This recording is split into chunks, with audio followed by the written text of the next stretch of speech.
Leader of opposition Mukul Sangma said the fact that many politicians, including ministers, were being served with demand notes by the proscribed Hinyotrap National Liberation Council proves that there is rampant illegal coal mining and trade in the state.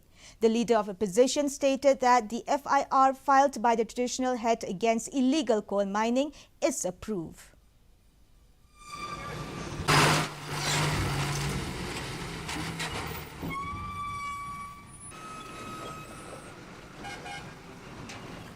Is it not a fact that many of the politicians, many of the ministers received some demand note from HNLC? Is it not a fact? Tell me. Why don't you ask the Chief Minister and Home Minister? Is it not a fact?